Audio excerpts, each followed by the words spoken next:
Hello everyone, আশা করি তোমরা সবাই ভালো আছো।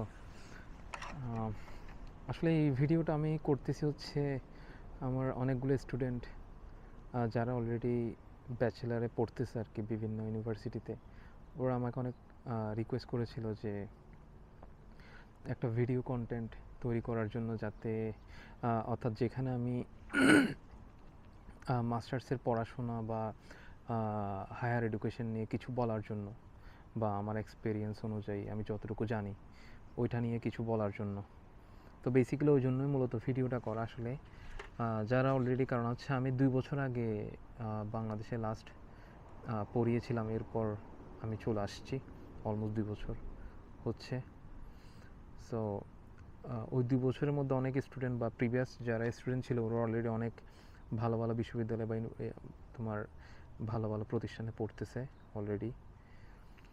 সো অনেকেই আছে হচ্ছে ইঞ্জিনিয়ারিং স্টুডেন্ট যারা আমার সাথে অনেক পরিচিত, বা ওরা আমার সাথে মোটামুটিভাবে সবসময় ওদের সাথে যোগাযোগ হয় আমার। তো ওদের পরিপ্রেক্ষিতে হচ্ছে আমি আসলে ভিডিওটা করতেছি। তো আমি যেটা বলবো সেটা হলো যে যেটা আমি এসে ফেস করছি বা যে জিনিসটা সম্পর্কে আমি বুঝতে পারছি আর কি এখানে আসার পর, যে একটা জিনিস খুবই ইম্পর্ট্যান্ট। আমরা আমাদের ব্যাচেলারে যা যা পড়ি, ওখানে থিওরিটিক্যাল যে নলেজগুলো রয়েছে ওই নলেজগুলো থেকে বেশি ইম্পর্ট্যান্ট হলো আমি কতগুলো সফটওয়্যার সম্পর্কে কাজ জানি। এটা হচ্ছে খুব বেশি ইম্পর্ট্যান্ট। আমি এখানে আসার পর যেটা বুঝতে পারছি, যেমন আমি যখন চুয়েটে পড়তাম মেকানিক্যালে, আমাদের হয়তো প্রতিটা জিনিসে 3-4টা সফটওয়্যার হয়তো আমাদেরকে শেখানো হতো, বাট আমরা ওইভাবে ইফেক্টিভলি শিখতাম না। বাট আমি শিখতে পারি নাই, যেই হোক, মানে আমি শিখতে পারি নাই ঠিকভাবে। এটার অনেকগুলো রিজন হতে পারে, যে আমি তখন স্টুডেন্ট পড়াতাম, বা টিচার পড়িয়েছে হয়তো আমি সেটা ওইভাবে ফোকাস করতে পারি নাই, বা আমি ওইটাতে টাইম দিতে পারি নাই, বা ওইটা শেখার জন্য যে সাপোর্টগুলো দরকার ছিল হয়তো আমি সেটা পাইনি, বা আমি নিজে থেকে সময় দিইনি। অনেক রিজন হতে পারে। যেমন আমরা যখন গ্র্যাজুয়েশনে ছিলাম তখন আমাদের C++ অর্থাৎ টার্বো সি ইউজ করতো প্রোগ্রামিংয়ের জন্য। রাইট নাও কিন্তু প্রোগ্রামিংয়ের জন্য আসলে কোনো কিছুই লাগে না অলমোস্ট, কারণ চ্যাট জিপিটি আসার পর থেকে প্রোগ্রামিং জিনিসটা অলমোস্ট উঠে গিয়েছে বললেই হবে। তারপরে কিছু কিছু জিনিস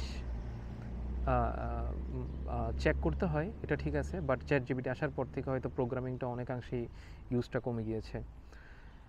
তারপর হচ্ছে তোমার ম্যাটল্যাব, যেটা ম্যাট্রিক্স ল্যাব বা ম্যাটল্যাবটা খুব ইম্পর্টেন্ট একটা সফটওয়্যার। ওইটা নিয়ে হয়তো আমি ব্যাচেলার তেমন কিছু শিখিনি, শিখলেও সামান্য পরিমাণে যেটা শিখেছি, লাইক ম্যাটল্যাব প্রোগ্রামিংটা কীভাবে করতে হয়, বা বেসিক যে রাইটিংসগুলো, এটা এতটুকু আমি শিখেছিলাম। এরপর অটোক্যাড এবং সলিড ওয়ার্কস ছিল। তবে এখানে আসার পর মূলত আমার হয়তো শেখাটা একটু বেশি হয়েছে মাস্টার্সে আসার পর। সো ব্যাচেলারে আমার মানে একটা রিকোয়েস্ট হচ্ছে সফটওয়্যারগুলো সম্পর্কে যদি একটু ভালোভাবে জানা যায়। বেসিক্যালি থিওরিটিক্যাল নলেজের চেয়ে কিন্তু সফটওয়্যার রিলেটেড কাজগুলো খুবই খুবই খুবই দরকার। এটা যদি ইউরোপে আসা হয় অথবা আমেরিকাতেও যাওয়া হয়, যে কোনো দেশের জন্য এটা খুব ইম্পর্টেন্ট। হয়তো আমার দেশে সফটওয়্যার রিলেটেড কাজগুলো হয়তো কম হতে পারে, বাট ইউরোপ বা আমেরিকাতে কিন্তু এই সফটওয়্যার রিলেটেড কাজগুলো অনেক বেশি হয়, কারণ তারা পুরোপুরিভাবে কিন্তু সফটওয়্যারের উপর নির্ভরশীল। অ্যাটলিস্ট আমি ফিনল্যান্ডের কথা বলতে পারি, যে তুমি এখানে এমন কোনো ছোট কোম্পানিও পাবে না যেখানে কোনো সফটওয়্যার ব্যবহার করে না তারা। সো এটা জাস্ট একটা এক্সাম্পল। একটা ছোট কোম্পানিও পাবে না যেখানে তারা কোনো সফটওয়্যার বেস কাজ করে না। সো এই জিনিসটা খুবই ইম্পর্টেন্ট। এবং এটাও সত্যি কথা যে আসলে শিক্ষা জীবনে কিন্তু তুমি সফটওয়্যার রিলেটেড কাজগুলো বেশি শিখতে পারবে না, যেটা না শিখতে পারবে তুমি কর্মক্ষেত্রে। এটা একটা সত্য কথা। কর্মক্ষেত্রে গিয়ে এবং ওইটার অ্যাপ্লিকেশনটা তুমি দেখবে আসলে কোথায় ব্যবহার করতেছে।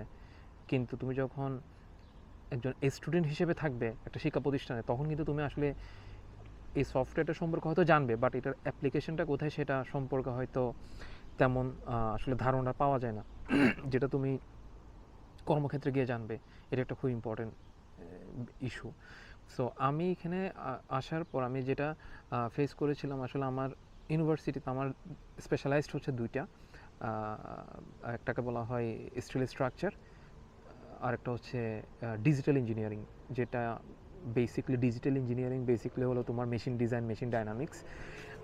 আর মেশিন ডিজাইন এবং মেশিন ডায়নামিক্স এই দুইটা জিনিসে একটা কমন সফটওয়্যার ইউজ করে, সেটা হচ্ছে ম্যাটল্যাব। এবং ম্যাটল্যাবের যেটা আমি মেশিন ডিজাইনে আমি ইউজ করেছি সেটা হলো ম্যাটল্যাবের একটা পার্টিকুলার পোর্শন, যেটাকে বলা হয় সিমস্কেপ মাল্টিবডি বা সিমস্কেপ আমি ইউজ করেছিলাম সিমস্কেপটা। সো এটা কিন্তু মাল্টিবডি নিয়ে মূলত হয়তো ইউটিউবে তেমন কোনো ভিডিও পাওয়া যায় না, বাট সিমস্কেপ মাল্টিবডিটা খুবই ইম্পর্ট্যান্ট একটা পার্ট এবং এটা একটা সিম্পল এক্সাম্পল দিলেই বুঝতে পারবে যে আমাদের যে সমস্ত বুলডোজার বা ক্রেন, হাইড্রোলিক ক্রেনগুলো আমরা দেখি, এগুলো কিন্তু সিমস্কেপ মাল্টিবডি দিয়ে কিন্তু সিমুলেট করা হয়। এই জিনিসগুলো সিমুলেট করা হয় এগুলো দিয়ে। সো সিমুলেট করার মাধ্যমে কিন্তু সব কিছু জাস্টিফাই করা হয় মূলত। সো এই পার্টটা হচ্ছে আমি পড়েছি ম্যাটল্যাবে। আর আমার স্টিল স্ট্রাকচার আমি যেটা পড়েছি সেটা হচ্ছে আমার ফাইনাইট এলিমেন্ট অ্যানালাইসিসটা আমি পড়েছি স্টিল স্ট্রাকচারে, যেটা খুবই গুরুত্বপূর্ণ। কারণ ফিনল্যান্ডে এমন কোনো বড় বড় প্রতিষ্ঠান নেই যেখানে ফাইনাইট এলিমেন্ট তারা ব্যবহার করে না। যখন একটা চেয়ার প্রস্তুতকারক কোম্পানিও থাকে, দেখা যায় কি সে কি ফাইনাইট এলিমেন্ট ইউজ করবে, কারণ ফাইনাইট এলিমেন্ট অ্যানালাইসিসের মাধ্যমে সে সব কিছু জাস্টিফাই করতে পারে, লাইক স্ট্রেস, স্ট্রেন এবং এটা ডিফরমেশন কতটুকু অ্যালাউবেল অর নট অ্যালাউড, সব কিছু জাস্টিফাই করা যায়। কারণ হয়তো প্রত্যেকটা টার্ম হয়তো বললে বুঝতে পারবে না, তাই আমি ব্যাপারটা একটু সংক্ষেপে করলাম। সো এই জিনিসগুলো হচ্ছে এখানে অ্যানালাইসিস করা যায়, যেটা ফাইনাইট এলিমেন্ট মেথড দিয়ে করে। সো আমরা একটা সফটওয়্যার ব্যবহার করতাম এখানে, এটার নাম ছিল ফিম্যাপ, যেটা আসলে এত ভালো সফটওয়্যার, বাট এটা সম্পর্কে আমি এত কিছু জানতাম না। জাস্ট যতটুকু আমাকে শেখানো হয়েছে বা যে টিউটোরিয়ালগুলো আমাকে দেওয়া হয়েছিল, এগুলোই আমি শিখেছিলাম আসলে। পরবর্তীতে হচ্ছে আমি আমাদের কোর্স ওয়ার্ক শেষ হওয়ার পর আমাদের থিসিস থাকে। থিসিসটা হয় ইউনিভার্সিটির আন্ডারে করতে হয়, অথবা থিসিসটা মূলত কোম্পানির আন্ডারেও করা যায়। সো ইউনিভার্সিটির আন্ডারে কিছু থিসিস থাকে যেটা হচ্ছে পেইড, কিছু থাকে হচ্ছে আনপেইড। তো আমি একটা পেইড থিসিস পাই, সেটা হচ্ছে আমার একটা কোম্পানিতে, সেটা হলো সুমিতোমো SHIFW। এটা হচ্ছে একটা হেভি ইন্ডাস্ট্রি, তারা basically boiler power plant produce করে। এবং এই বয়লার পাওয়ার প্ল্যান্টগুলো বেসিকলি হয়, অনেক ধরনের বয়লার পাওয়ার প্ল্যান্ট থাকে। একটা হচ্ছে তোমার এনার্জি জেনারেশনের জন্য হতে পারে, ডিকার্বনাইজেশনের জন্য হতে পারে, বা ওয়েস্ট টু এনার্জি হতে পারে। বিভিন্ন ধরনের বেসিকলি বয়লার ওরা প্রডিউস করে থাকে। এবং ওখানে হচ্ছে স্টিল স্ট্রাকচার ডিপার্টমেন্টের আন্ডারে হচ্ছে মূলত আমি আমার থিসিসটা করছি। সো আমার কাজটা যদি বলি, আমি একটা বিম নিয়ে আমি অ্যানালাইসিস করছি, সিম্পল কথা, একটা বিম নিয়ে আমি অ্যানালাইসিস করছি। সো আমাকে এখানে দুইটা সফটওয়্যার আমাকে জানতে হয়। একটা হচ্ছে আমি ইউজ করি হচ্ছে স্ট্যাড প্রো, আর একটা হচ্ছে এনসিস কিন্তু বিশাল একটা সফটওয়্যার। এটা সম্পর্কে শুধু এনসিস বললে আসলে ভুল হবে। এনসিসের আমি জাস্ট স্ট্যাটিক স্ট্রাকচারাল এই পার্ট, এবং হলো আরেকটা হচ্ছে আইগেন ভ্যালু অ্যানালাইসিস। এই দুইটা পার্ট নিয়ে আসলে মূলত আমি কাজ করেছি আর কি, বা করছি। তো আমি 2-3 মাসের মধ্যে মোটামুটি কিছুটা আমি এই সফটওয়্যার দুটো সম্পর্কে শিখে ফেলেছি, কারণ এর আগে আমার সামান্যতম কোনো জ্ঞানও ছিল না ওই সফটওয়্যারগুলো সম্পর্কে। বাট আমি যে কোম্পানিতে থিসিসটা করছিলাম, ওখানে আমার কিছু কলিগ বলবো না, ওরা আমার সিনিয়র। সো আমি ওদের থেকে মূলত শিখেছি, মানে খুব দ্রুত শিখে ফেলতে পারছি আর কি, কারণ তারা আমাকে হেল্প করতো বা আমাকে বলতো যে হ্যাঁ এটা এইভাবে করতে হয়, এটা ওইভাবে করতে হয়। সো আমি ওর মাধ্যমে শিখে ফেলছি, বা যতটুকু শিখছি আর কি। আসলে শিখে ফেলছি বলে ভুল হবে, কারণ একটা সফটওয়্যার সম্পর্কে কখনোই 100% জানাটা পসিবল না। তো যতটুকু দরকার হয়তো বা আমি অতটুকু পর্যন্ত শিখতে পারছি আর কি। এর বাইরে তো আমি স্টেড, এনসিস, ম্যাটল্যাব, এই তিনটা সফটওয়্যার সম্পর্কে মোটামুটি আমি কাজ করছি। প্লাস হচ্ছে সলিড ওয়ার্কস, যেটা তোমরা অলমোস্ট জানো যে ডিজাইনের জন্য অনেক সফটওয়্যার রয়েছে। বেসিকলি ফিউশন, অটোডেস্ক, ইনভেন্টর, এরা কিন্তু ডিজাইনের জন্য ভালো ভালো সফটওয়্যার। আর কেটিয়া V5, V8, কাটিয়া বা কেটিয়া যাই বলো, কেটিয়া সফটওয়্যার কিন্তু খুবই ডিমান্ডেবল একটা সফটওয়্যার, যেটা ধরো তোমার এয়ারবাস বা বোয়িংয়ে কিন্তু এই কেটিয়া ইউজ করা হয়। খুবই ভালো একটা সফটওয়্যার। আর হচ্ছে ফাইনাইট এলিমেন্টের জন্য আরও কিছু সফটওয়্যার রয়েছে, লাইক অ্যানসিস আছে, স্টেড আছে, ফিম্যাপ আছে, আরেকটা আছে হচ্ছে তোমার আইডিয়া এস্টেটিকা, এই সমস্ত সফটওয়্যার। তো আমি যে কোম্পানিতে কাজ করতাম ওই কোম্পানির সুবাদে হচ্ছে আমি হয়তো স্টেট প্রো বা অ্যানসিস এই সফটওয়্যারগুলো হচ্ছে আমি কমার্শিয়াল যে লাইসেন্সটা, মানে সব ধরনের সব কিছু তুমি ব্যবহার করতে পারবে কমার্শিয়াল লাইসেন্সগুলোতে, ওইটা একটা সুবিধা ছিল আর কি। কারণ স্টুডেন্ট ভার্সন তুমি যখন ডাউনলোড করবা, জাস্ট ওগুলোতে একটা লিমিটেশন থাকে, তবে কাজ হয়ে যায়।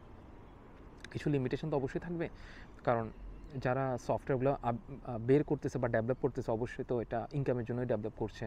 সো কমার্শিয়ালগুলোতে হয়তো অনেক ফিচার্স থাকে যেটা ধরো স্টুডেন্ট ভার্সনটাতে ফিচার্সগুলো থাকে না। এটাই হচ্ছে মূলত পার্থক্যটা আর কি। এই তো তো আমি যেটা বলবো সেটা হলো, তুমি যদি বাংলাদেশে ব্যাচেলার করে থাকো অবশ্যই একটা কাজ করার চেষ্টা করবে হচ্ছে সার্টিফিকেট, মানে অর্থাৎ ভালো সফটওয়্যার সম্পর্কে যদি নলেজটা থাকে, এটা পরবর্তী লাইফে কিন্তু খুবই খুবই খুবই ইফেক্টিভ হয়। অ্যাটলিস্ট আমি বলতে পারি হচ্ছে তুমি যদি অ্যাব্রোডে পড়াশোনা করতে যাও, অ্যাব্রোডে যেতে চাও, এটার জন্য খুবই ইফেক্টিভ হয়। এক, দ্বিতীয়ত হচ্ছে আমার দেশে সরাসরি এমন তো না যে তুমি প্রফেশনাল ইনস্ট্যান্ট জব পেয়ে যাবো বা প্রফেশনালি সব কিছু পেয়ে যাবা। তবে কিছু কিছু জিনিস আছে, যেমন আমার দেশে কিন্তু কিছু শর্ট কোর্স রয়েছে। আমি বলবো যদি পারো, কারণ পৃথিবীতে কোনো কাজই অসম্মানের না, সবই সম্মানের, সবই ভালো চাকরি, সবই ভালো জব। পৃথিবীতে কোনো কাজই ছোট না। অ্যাটলিস্ট তুমি এটা এখানে এসে বুঝতে পারবে, কোনো কাজই ছোট না।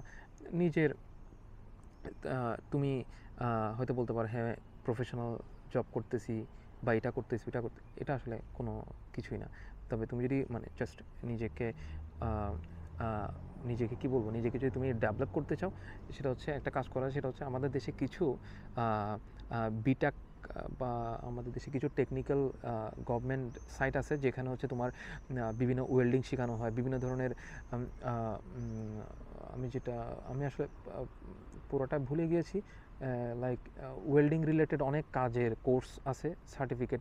তারপর হচ্ছে রেফ্রিজারেশন, এই জিনিসগুলো নিয়ে মানে কিছু কিছু কোর্স আছে, শর্ট কোর্স 6 মান্থের, যেগুলো কিন্তু সরকারিভাবে দেওয়া হয়। এগুলো করলে কিন্তু খুবই খুবই খুবই ভালো, যেটা তোমার তোমার সার্টিফিকেটের সাথে থাকবে, তোমার সিভিতে থাকবে। এটা খুবই একটা ভালো দক্ষতা, কারণ সব কিছুই লাগে, সব কিছুই লাগে। হয়তো আমরা জানি না বা আমি জানি না, সব কিছুই লাগে আসলে। হয়তো আমি বোকা ছিলাম বা জানতাম না, বাট এখন আমি বলতে পারি যে আসলে পৃথিবীতে ছোট থেকে বড় সব কিছুই জানতে হয়, সব কিছুই লাগে। সো এই সমস্ত ছোট ছোট কোর্সগুলো করে আসা যায়। যে মনে রাখবা কোর্সগুলো হচ্ছে কি থিওরিটিক্যাল কোনো কোর্স না, বেসিক্যালি কোর্সগুলো হচ্ছে কিন্তু ব্যবহারিক প্র্যাকটিক্যাল কোর্স। এই জিনিসগুলো খুব ইম্পর্টেন্ট, প্র্যাকটিক্যাল কাজ অর্থাৎ হাতের কাজগুলো খুবই ইম্পর্টেন্ট। এটা একটা খুবই ভালো কাজ আমার মতে। তারপর হচ্ছে ব্যাচেলার শেষ করার পর হচ্ছে যদি কেউ ইউরোপে আসতে চাও, ইউরোপে কিছু কিছু দেশ আছে, যেমন কিছু কিছু দেশ আছে, আর পার্টিকুলার নাম বলছি না, কিছু কারণ ওগুলো যে কোনো মুহূর্তে চেঞ্জ হয়ে যায়। কিছু কিছু দেশ আছে যেগুলোতে হচ্ছে তোমার মাস্টার্সের টিউশন ফি খুবই কম বা মাস্টার্সের টিউশন ফি লাগে না। আর যদি স্কলারশিপের কথা বলি, দেখা যায় কি ইউরোপে স্কলারশিপটা খুব একটু কম দেয়। হয়তো বা ইরাসমাস মুন্ডুস আছে, বাট ওই স্কলারশিপগুলো হচ্ছে মূলত 2 ইয়ার্স আবার এক্সপিরিয়েন্স লাগে, ওই স্কলারশিপগুলো লিমিটেড। তবে কিছু কিছু ইউনিভার্সিটি তা মানে অর্থাৎ কিছু ইউনিভার্সিটির আন্ডারে কিছু স্কলারশিপ থাকে, ওগুলো খুবই কম, লিমিটেড। প্লাস কিছু ইউরোপিয়ান ইউনিয়নের আন্ডারে থাকে, এইগুলোও লিমিটেড থাকে। তো কিছু অর্থাৎ কিছু কিছু আবার ইউনিভার্সিটি যেগুলো টিউশন ফি খুবই কম, এগুলোতে কিন্তু অ্যাপ্লাই করা যেতে পারে। এটা খুবই ভালো, আমি বলতে পারি। কিছু হয়তো শিখতে পারবে এবং তোমার একটা ইউরোপিয়ান ডিগ্রি থাকবে, মাস্টার্স ডিগ্রি অ্যাটলিস্ট। আর যদি মনে করো যে ফুল ব্রাইট স্কলারশিপ নিয়ে যেতে চাও, তাহলে হচ্ছে অস্ট্রেলিয়াতে অ্যাপ্লাই করতে পারো, অথবা হচ্ছে ইউএসএতে, যেটা সবচেয়ে বেশি যায়, বেশি সংখ্যক ইউএসএতে যায়। কারণ ইউএসএ যে পরিমাণ ফান্ডিং দেয় স্টুডেন্টের জন্য, এটা পুরো পৃথিবীতে সব কিছু কাউন্ট করেও কিন্তু ওই ফান্ডিং আসবে না, অত পরিমাণ ফান্ডিং আসবে না ইউএসএতে যত পরিমাণ ফান্ডিং দেয়। খুব বেশি পরিমাণে ফান্ডিং দেয় আসলে। সো ইউএসএতে ফান্ডিং পেলে তো ভালোই। অনেক সময় জিআরই লাগে, তবে কিছু কিছু ইউনিভার্সিটি ইঞ্জিনিয়ারিংয়ের জন্য জিআরই লাগে, আবার অনেকগুলো তো লাগে না। আবার অনেকগুলো তো আইএলটিএস দিয়ে বা এবং আমার এসওপি বা মোটিভেশন লেটার দিয়ে হয়ে যায়। এটা ডিপেন্ড করে হচ্ছে কোন ইউনিভার্সিটি অ্যাপ্লাই করতেছে। তবে একটা জিনিস বলবো যে মাস্টার্সটা দেশের বাইরে করাটা খুব ভালো আমার মতে, কারণ তুমি অনেক কিছু শিখতে পারবে, এটা সত্য কথা। অ্যাটলিস্ট আমি তো বললাম যে আমার ইউনিভার্সিটি আমি আসার পর আমি এই জিনিসগুলো শিখতে পারছি।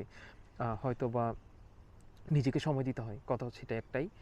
দ্বিতীয়ত হচ্ছে আমার কিন্তু আগে অনেক ফোবিয়া ছিল যে সফটওয়্যার রিলেটেড কাজ নিয়ে, কারণ আমি সফটওয়্যার রিলেটেড কাজ কোনো কিছুই পারতাম না, খুবই কম।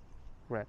বাট এখন মোটামুটি কিছুটা যতটুকু পারি, আসলে আমি বলবো না যে আমি পারি, যতটুকু পারি হয়তো আমি তোমাদের গ্রুপের মধ্যে আমি ট্রাই করবো হচ্ছে আমি যতটুকু শিখছি যে সফটওয়্যারগুলো নিয়ে, ওগুলো নিয়ে আমি কিছু ভিডিও বানাবো এবং আমি সেগুলো দিব। তবে যদি কোনো কোয়েশ্চেন থাকে বা কোনো কিছু জানার থাকে স্পেসিফিকলি আমাকে একটু বলবে, আমি ট্রাই করব হচ্ছে এগুলো ভিডিওতে বলার অথবা কমেন্টের মাধ্যমে তোমাদেরকে জানিয়ে দেওয়ার।